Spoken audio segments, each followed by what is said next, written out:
Today I'm going to show you how to make this thing on the pottery wheel. This thing that is not round. It's definitely an oval shape, and I threw it on the pottery wheel. So I'm going to show you how to do that, how to make adjusted forms on the wheel. I mean, I've just made it, so the handle's a little bit precious, but it's even got a little gallery on the inside. I've made it for myself because this is going to be my new organics bin for my house, my food scraps bin, because this is the absolute state of my compost bin.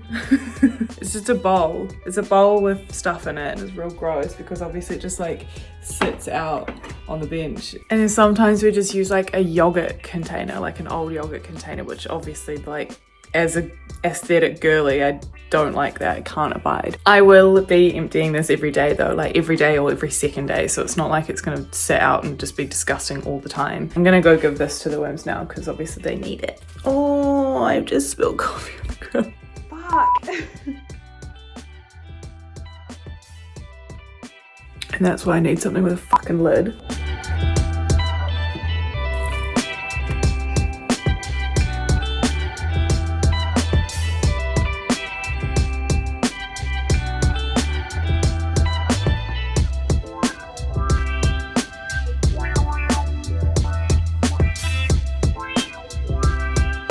The reason I want something to not be fully round, I want it to be kind of a square, is because I want it to be able to sit on my bench and be able to like butt up against the wall rather than take up heaps of space being a round object. So yeah, this was a really fun exercise. I've never done this before, and I'm going to show you how I do it today. Okay, we're going to start by attaching a bat to the wheel. So I have a little bit of clay for that. That's like maybe 100 grams.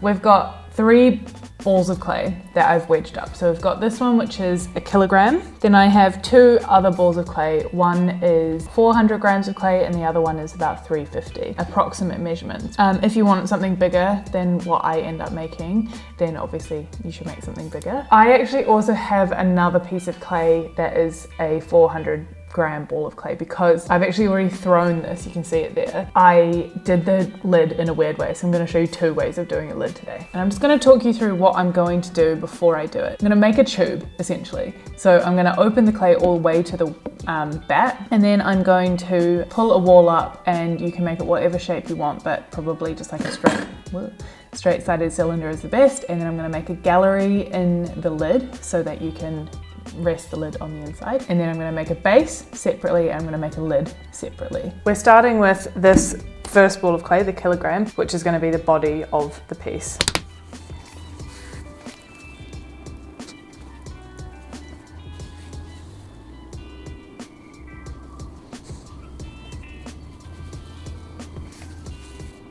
Okay, so again, I'm going to open it, and I'm going to open all the way to the bat here. So you're essentially making a donut when you open.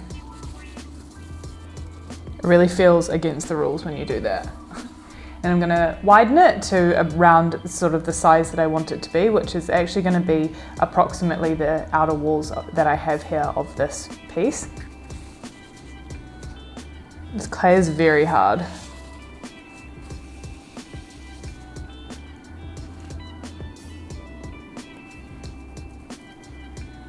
Okay, so now I have a big donut of clay. I'm just going to now pull the walls up. You don't want the rim to get too thin at this stage, so make sure you keep compressing the rim on your pulls, and maybe sort of stop the pressure as you're pulling your walls up about here, just so that this part doesn't get too thin, because you're going to make this into a gallery, so it has to be reasonably thick.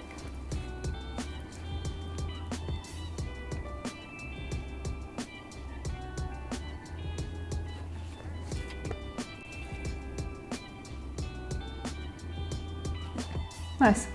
Okay, so to make a gallery, there's kind of 2 ways to do it. So you could just flare the clay out a little bit. So if you think about the way that a lid might fit onto something, you can just kind of flare it out like that. and the lid can just kind of go into this part here. You can sort of see that that the rim is wider than the body on the inside, so naturally a lid would fit in there.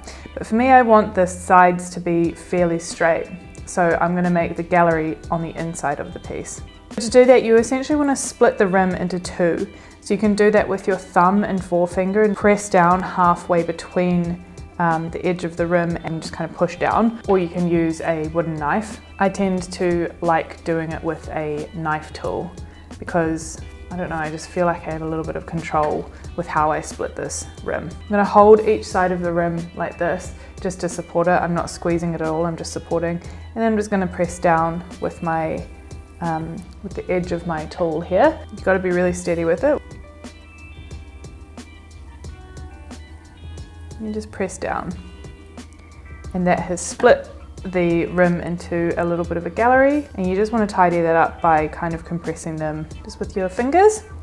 And then I'm going to go in with my rib tool and I'm going to get rid of any slip on the side here. And obviously as I approach the top, I'm going to be very careful not to mess up that gallery that I've just worked hard on.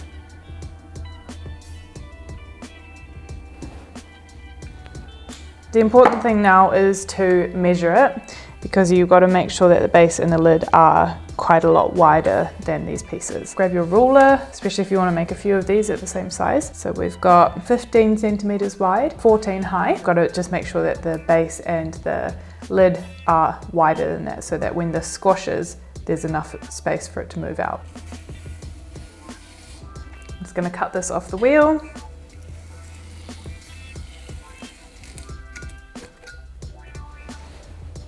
Working on a bat for this project is very crucial because this piece has no base, obviously, so when you take it off, it will completely warp if you take it off the wheel and it's not on a bat. And these pieces are going to be flat pieces, so working on a bat is really crucial. Okay, so we're going to make the base now, which is just a flat piece of clay. So I'm going to use a slightly smaller piece, a 350 gram piece of clay. Just center this.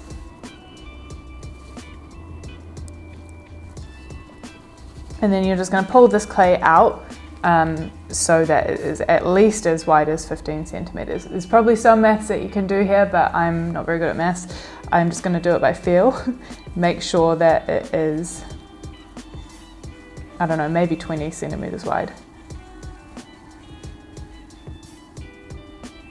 So however you usually pull a plate or something flat out, then that's how you're going to do it. If you've never done that before, this is a really nice low stakes project to learn with, because you're not really going to see this. You just want to make sure it's really nice and well compressed and definitely wide enough. So let's measure this. Yeah, that's 19 centimeters. Maybe we'll make it a tiny bit wider.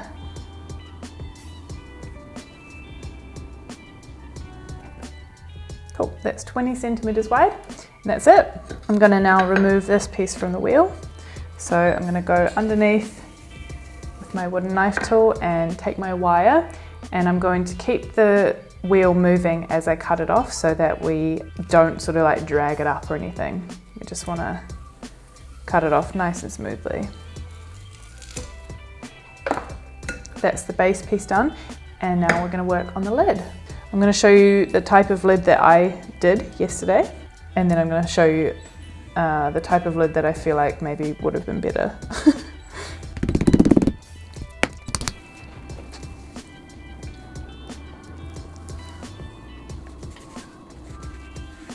And then I'm just going to pull it out. I'm imagining that this is the underside of my lid, so I kind of want it, I mean this is very exaggerated, but if we imagine this kind of shape so that when it is a lid, it's like domed like that. Very exaggerated, I only want it to have a tiny bit of a dome. Now we're going to be throwing the knob part of it on the other side. So you've got to make sure that this is thick enough that when you throw onto it, it's not going to flop down. So I'm making sure that I'm getting the shape that I want, but I'm not I'm not making this clay too thin. I'm gonna use a the rounded edge of this wooden rib tool to help me get that shape that I want.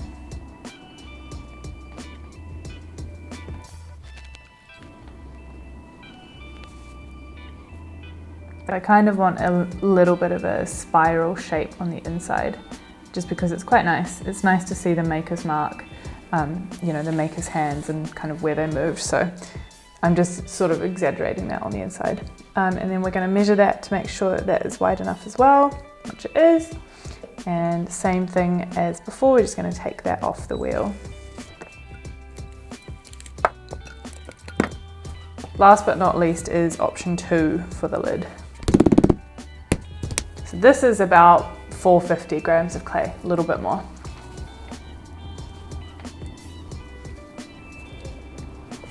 So same thing with this lid, we're going to pull it out, but we're going to keep a little bit in the middle, and that's the bit that we're going to turn into a knob. So this time we're throwing it right side up. Let's check how much clay we have here. Great, so that's already wide enough. That's perfect. So we can essentially shape this to however we want now. And I'm gonna use some of this clay on the middle to become the knob. So I'm just pressing in and I'm just shaping it however, you can shape it however you want, but I'm gonna shape it so that you can just kind of pick it up really easily. Quite a traditional looking little knob.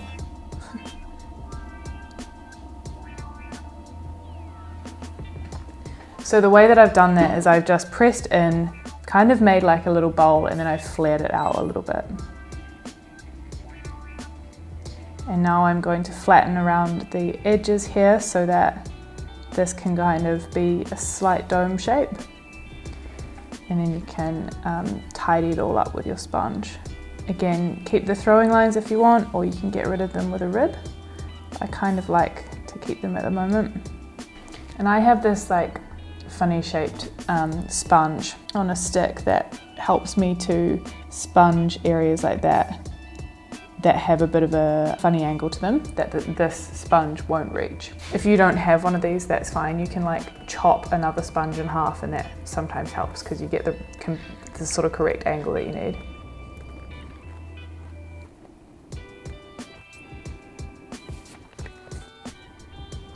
Now, same thing as you just chop it off. So the benefit of doing it this way round is that the knob is done and you will just, you'll cut around the lid to make sure it fits the shape. And the benefit of doing the other type of lid is that you can add a different type of handle if you wanted. Like if you wanted to pull something, then you could pull it and attach it in that way. Or you could attach like a coiled handle or a slab handle, something like that. This is just quite a traditional kind of knob or handle. I'm just going to make sure that there is enough throwing lines on there because I do quite like them at the moment. Just soften them a wee bit. Now I'm going to cut this off as well.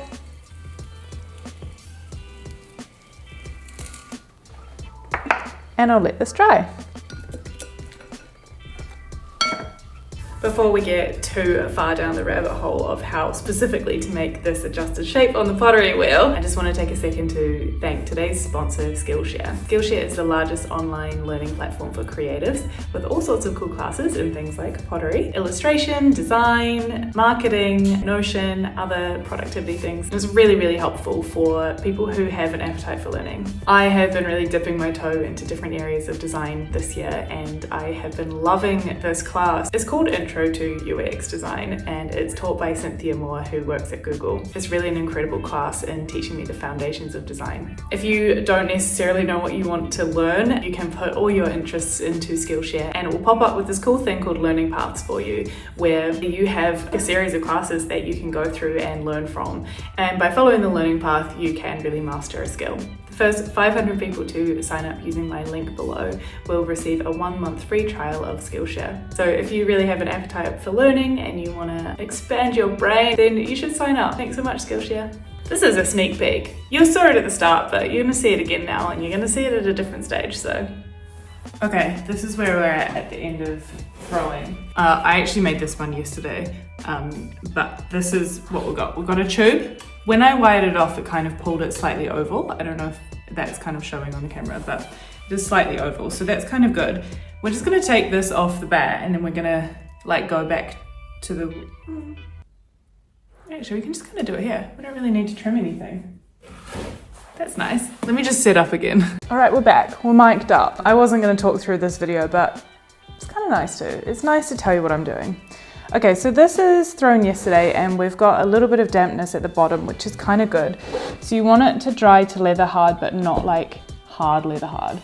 Because if it's a hard leather hard, it's gonna crack when you squash it. Here we have a soft leather hard tunnel, like a tube, you know? And what we're gonna do is we're gonna push it into a square shape. I'm gonna give you a slightly different angle for this. So it's very simple. You wanna unstick it from the bat, and then you're just gonna gently press it into shape. So this one, because it was kind of already oval, it's already started moving into the shape that I want, which is really nice. If you have like paddles, you can sometimes like batter it into shape, but I'm just gonna use my hands to lightly guide it where I want. I really like that shape, just a nice oval. If you want it to be more squared, you can sort of like push it that way. I quite like that. Also, the beauty of doing something that's thrown and adjusting it like this is that it's still thrown, you know, like it's still a round piece. You can make it very squared, but then it's almost like you could just make it as a slab. I'm gonna gently turn it over and I want to replicate the top shape on the base. So I'm gonna just press it into the sides here a little bit more.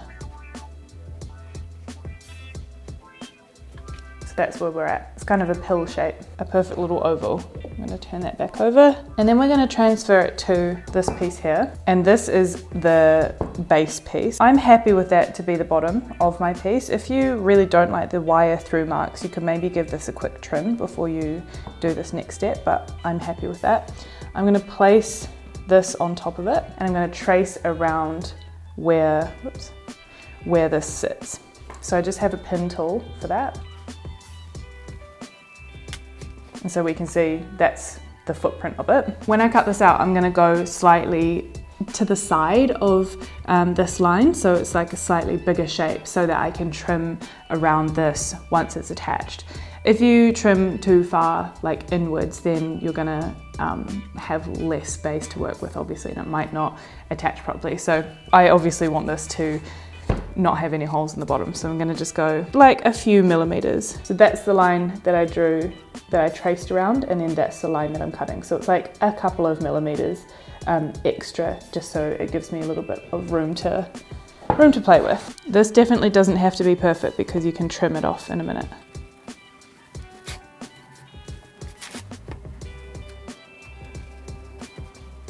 This is scrap clay. I'm just gonna get rid of this into my reclaim. This is what we're left with. Just that base part here. I've got my serrated rib and I'm just scoring where it's going to join here on the base. And we're going to do the same thing with the base of the tube part. Now you want to be real generous with the slip. This is just clay and throwing water mixed together. Same clay as obviously the body clay that you're working with. And you just want to generously apply that all over the base of your piece. And then this stage you can do whatever side you want. You can either attach this part to this, or you can do it the other way around, kind of like doing it the other way around. So I'm going to pick this up gently and then I'm going to just place this down on top of the base and just make sure it's pretty well centered. I'm going to grab like a wooden knife tool or a blending tool of your choice. And I just go around these edges and I blend them together. And you can trim off if there's like loads of extra, like here where I added that little bit of extra foot just to make sure. You can start trimming that off now. And then you can, if you like don't have too much, you can blend it into the piece like this. So I'm just gonna go around and I'm gonna do that to the whole thing.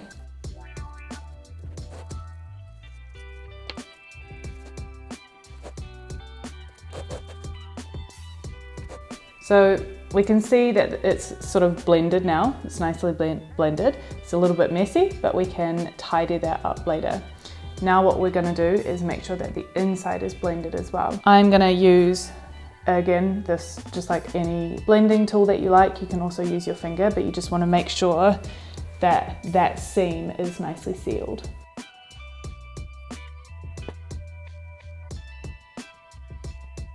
Okay, we've now established the shape of our jar, and we want to mirror that with the lid. However, with my lid, I want to add a little knob to it so that it's easy to obviously take the lid off. I'm just going to sort of try all this. I'm going to wing this. I haven't done this before this very moment. I'm trying this out as I'm teaching you how to do it. But what I'm going to do is I'm going to put this upside down on here, do the same thing as I did with the base, and trace the outline. And then I'm going to take it over to the wheel and throw a little knob onto the top of it. I'm going to turn this upside down, take it to the wheel, throw a knob onto it, trim the base a little bit, and then while it's the other way around, while it's like right way up, then I will put this on top and I will be able to trace around it, cut around it, and then that will be the thing that I can match it to on the inside of that. I think that will work. Okay, let's get to it. So I'm just gonna need like a tiny little bit of clay for the top, like 20 grams or something, 50 grams.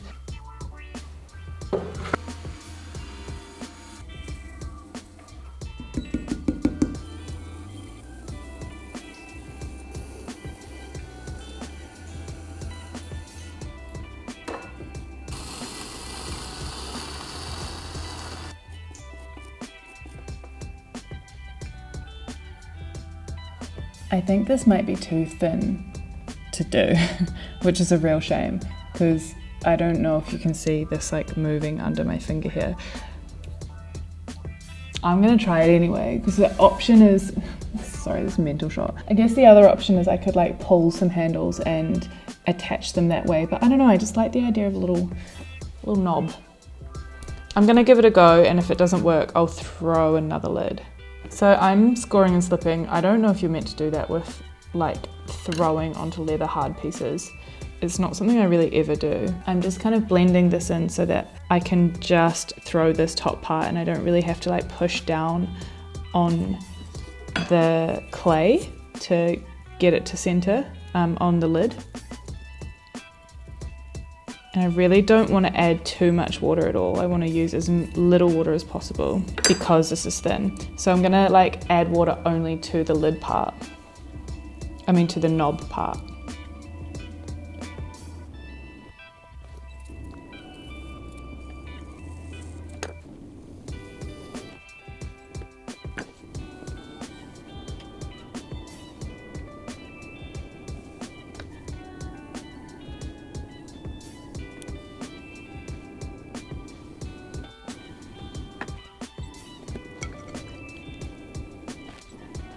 Okay, that kind of worked.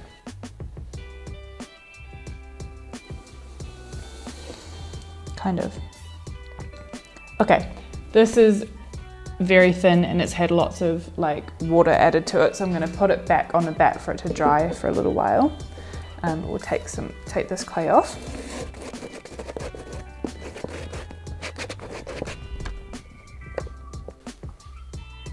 I'm gonna be honest with you, I think that's not a very good way to do lids.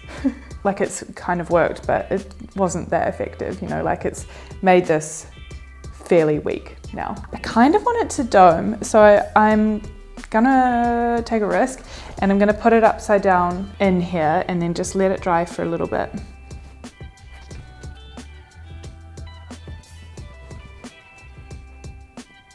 Once this is firmed up just a wee bit so that when I flip it over it's not gonna like flop back down, I will be able to trim around the outside of it, and that will pretty much be it, and then we can just do some tidying up. The good thing about like what I did is that we've got finger marks here from where I pushed it off the wheel. That's all good because we're gonna be trimming that off, so I kind of get away with this, but you could definitely do it this way as well if you wanted to add a handle, like a pulled handle or a slab handle or coil handle to the lid.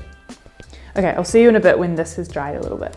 Okay, it's been a couple of hours and our lid has kind of firmed up a little bit. Sorry about the audio of the microphone, by the way. My microphone's dead, so we've got AirPods going on. I've got a little bit of a slightly leather hard lid here, and you can see on this, if it stops focusing on my face, You can see where it's been sitting in there, so that's great. We're gonna trace around this. We're gonna do the exact same thing as we did with the base with this now. Okay, so the exact same exercise, except this time I'm actually gonna trace the whole thing now. I'm not gonna bother like being too careful about the line because we're gonna actually bring it in a little bit more anyway.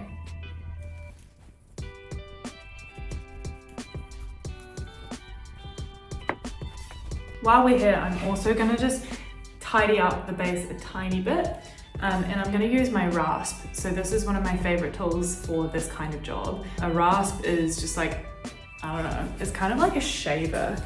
It just shaves clay, shaves it really nicely. I like to just drag it around, and this is almost like trimming on the wheel, like I'm just trimming a little bit of a chamfer into the side, which is like this little 45-degree angle, which just makes the join between the base and the walls look really nice and tidy. Tidy this up with a knife tool or something like that, just to finish it off.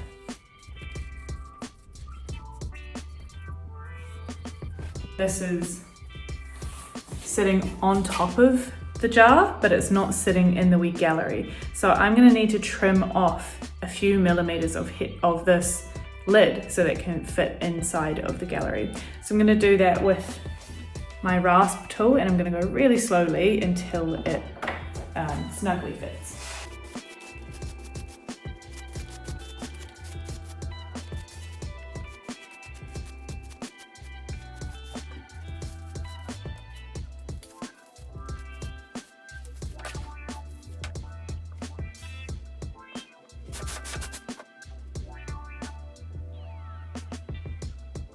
The lid fits, the base is done, everything is kind of finished technically. Now I'm just going to tidy everything up because there's obviously lots of lines from the rasp and from my knife tool and stuff. So I'm just going to get a sponge and I'm going to not add too much moisture to it because we want these joints to be really strong, but I'm going to gently wipe everything down.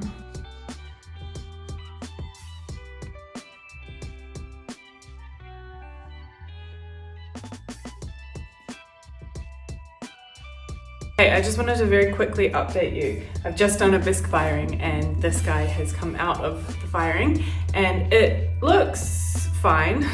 The clay has kind of popped back to slightly more round than I would have liked. The lid doesn't actually properly fit anymore. So that's a pretty good learning for me.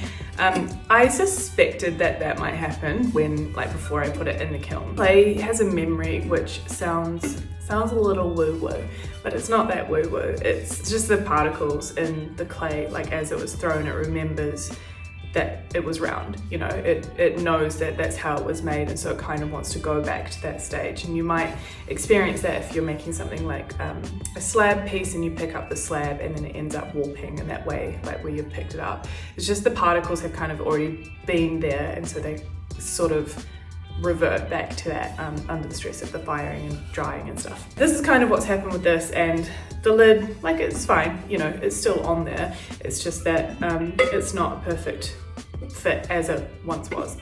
So because I suspected that before I put it in the kiln, I traced around this so that I can remake it. This is before it was fired, so that I can sort of make sure it's the same size, pre-shrinkage, pre-bisque shrinkage. So I think, you know, fingers crossed. And I also made this other one. So I made this one slightly more square, and I did a few different things with this one. I did the squeezing slightly earlier. The clay was too wet still to attach the base. It was a lot more squishy, and I made it more square. So I squashed these sides in, and I squashed obviously these sides as well. And in doing that, I don't know, I feel like it's a slightly stronger shape. I did it earlier and then I wrapped it in some plastic until I was ready to attach the piece, and I let it slowly dry. And I think that in doing that, it has made for a better fitting lid, and I think that I have less risk of it sort of popping back to more round. You know, you never really know with ceramics, but you can hope. I think I also like this shape slightly better, the slightly more square shape rather than the oval shape. Both are cool, but they have differences. This one wasn't dry enough to go in the kiln when I fired this one, so that's why it's still at the greenware stage. Regardless, I think both are fine. Like, this one will be fine for me, and if I remake the lid, then it will definitely be like great for me, for my flat. And I don't really know how I'm going to glaze them yet. I don't have any glaze firing scheduled so far, so yeah, you're not going to see the finished final product in this video, I'm sorry. To glaze it as well, I mean, this one doesn't fit, but I would wax in here, wax that whole thing, and wax around the edge of this as well, and then fire them together. And the hope is that it would shrink and warp together. But this one, obviously, this jar is doing its own thing, leaving the lid to, I don't know, live a past life that doesn't fit anymore. Sad. But if you want to follow me on Instagram, I'm sure I'll post a photo of it eventually when it's made. But yeah, that's where we're at. I hope you enjoyed this process of me kind of muddling this out and trying to work it out as I went along. And yeah, I hope you make one, because these are cool. Look at it. Right on. Alright, catch ya.